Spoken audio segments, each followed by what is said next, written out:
تو دوستوں پیش خدمت ہے غزل جناب ساغر صدیقی کی.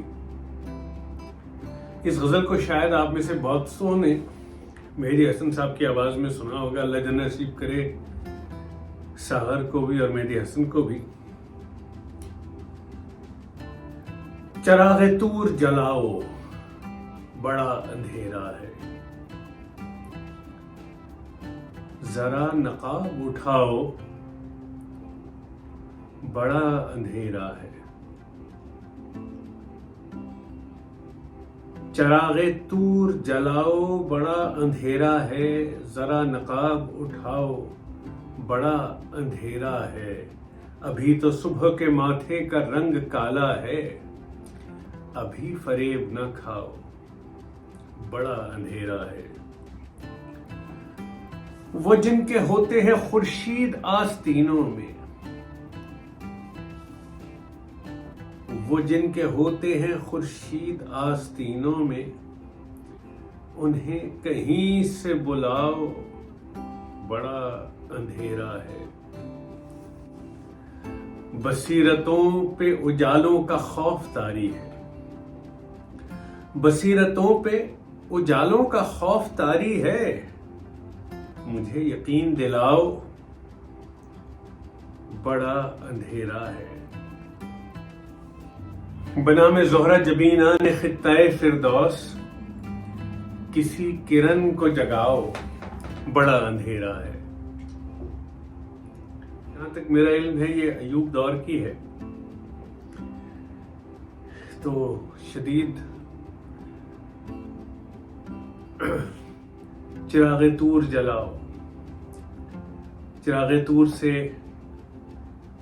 وہی حضرت موسیٰ علیہ السلام کے اللہ کے دیدار کے شوق کا ریفرنس ہے کہ جہاں موسیٰ علیہ السلام نے اللہ تعالیٰ سے کہا تھا میں آپ کو دیکھنا چاہتا ہوں. اللہ تعالیٰ نے موسیٰ کو کہا تھا کہ اگر یہ پہاڑ میری تجلی برداشت کر لے تو دیکھ لو تم کیا دیکھ سکتے ہو. مگر ساغر کے لیے وہ ایک چراغ طور تھا. ساغر کہہ رہے ہیں کہ ہماری مشکلات کا حل ایسے نہیں ہونا، چراغ طور جلاؤ، بلکہ چھوڑو چراغ طور کو، تم ذرا نقاب اٹھاؤ بڑا اندھیرا. یہ اندھیرا ایسے چھٹنے والا نہیں ہے. غالب نے کہا تھا کہ ایک کھیل ہے اورنگ سلیماں میرے نزدیک. جیسے غالب نے اس کو کھیل جانا تھا اسی طرح سے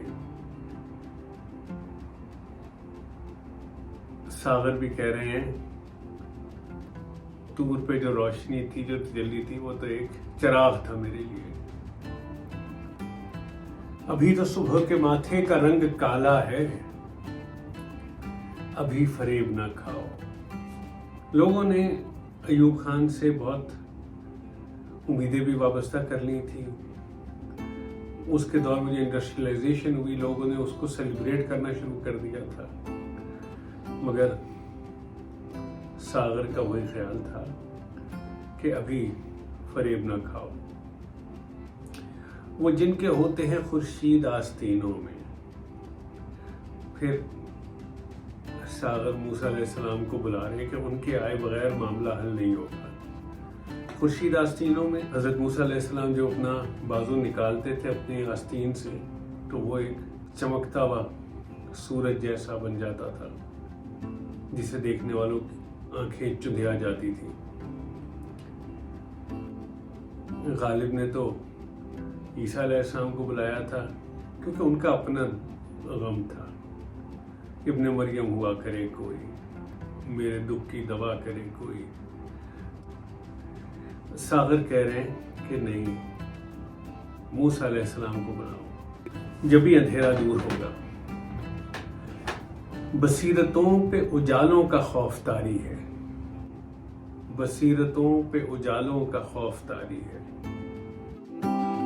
بصیرت ہے دیکھنے اور سمجھنے کی طاقت،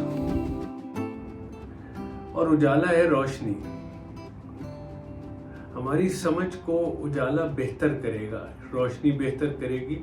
مگر یہ کیسے لوگ ہیں کہ جو سمجھ کی بہتری سے ڈر رہے ہیں، خوف زدہ ہیں. ان کو خوف ہے کہ اگر بچے اجالوں کی طرف جائیں گے تو ہماری دکان بند ہو جائے گی. تو جناب ساغر صدیقی کو پڑھنے کا الگ ہی لطف ہے. پڑھتے رہیں، انجوائے کرتے رہیں، اپنی رائے سے آگاہ کیجیے گا اگر کوئی آپ اور شاعری سننا چاہیں.